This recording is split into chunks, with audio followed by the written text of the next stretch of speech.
Hi, I'm Craig Svendsen. I'm Defined Benefit Team Leader here at NEPC, and I'm here with my colleague Chris Levell, who's a client strategist at the firm.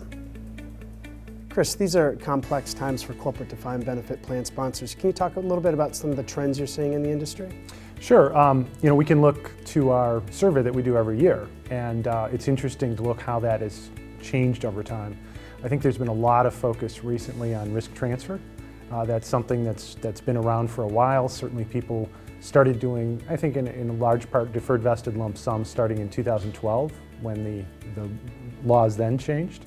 But now each time, especially as there have been interest rate opportunities to offer those lump sums to participants, those have come along.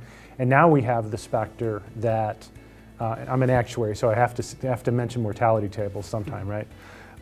Now comes the fact that the mortality table rules on lump sums is going to change sometime. It's now expected not to occur until 2018. So in the next couple years, if people offer lump sums to deferred vested employees, they're going to be at the current mortality table, which is a little bit more favorable. There's some challenges with that, though. So you're offering something to a deferred vested employee that if they ended up getting an offer a few years down the road would actually be more favorable to them. So our clients are looking at different ways to make the offering and really make it a nice opportunity for their participants, but be clear on what all the trade-offs are in getting the cash now.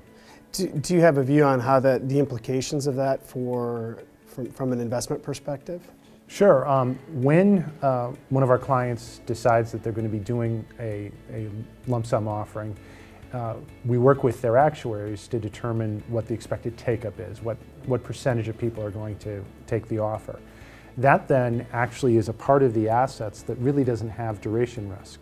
So if we've had a developed liability-driven investment or LDI hedge in place, if we're along a glide path, we now have that portion that's going to go out in lump sums sometime during the year. The interest rate's already known.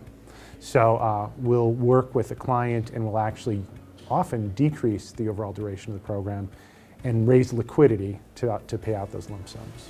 Do you see these trends that you identified continuing well into the future, or is that more confined to kind of a near-term horizon? I think that's an interesting question, and it remains to be seen.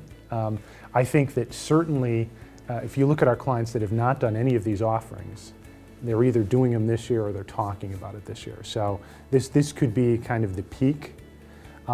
One concern out there is that if you do these offerings every 2 years and come back to employees who've already seen the offerings, you now start to establish a pattern that you're offering, and the regulations aren't going to allow that to be a window anymore if you keep on doing it time after time after time. So we'll probably see them decrease over time. The other thing that's interesting, and certainly the other big risk transfer option that's happening, is actually purchasing annuities.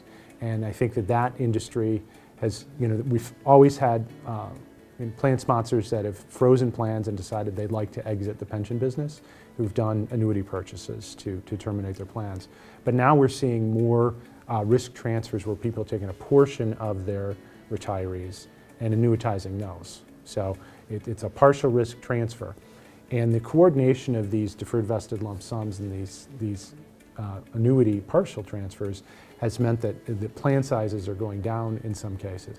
Many of the plan sponsors are taking these actions at a time when their funded position is still well below 100. Do you think they'll be revisiting all of their options if we do get that higher interest rate environment that people eventually call for, that will lead to higher funded status levels, to where there might be even more additional flexibility for plan sponsors to de-risk their plans further, or as you had mentioned, to get out of the pension business? Yeah, our survey clearly shows that people, I would say you're exactly right on what the typical plan sponsor has said. The typical plan sponsor says, look, we're on a glide path. We're below 100% funded now, probably around 80%. Over time, we expect to be higher funded, and we're going to get that way because we're going to get good returns on our risky assets.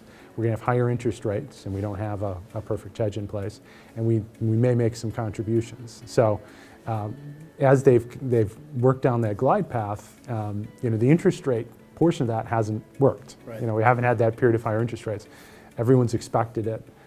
we probably will see some higher interest rates, but it's not clear that we're going to see them at the point of the curve, of the interest rate curve, where a lot of liabilities are. You know, certainly if the Fed raises rates on the short term, that's going to change short-term rates, but it might not impact pension plans.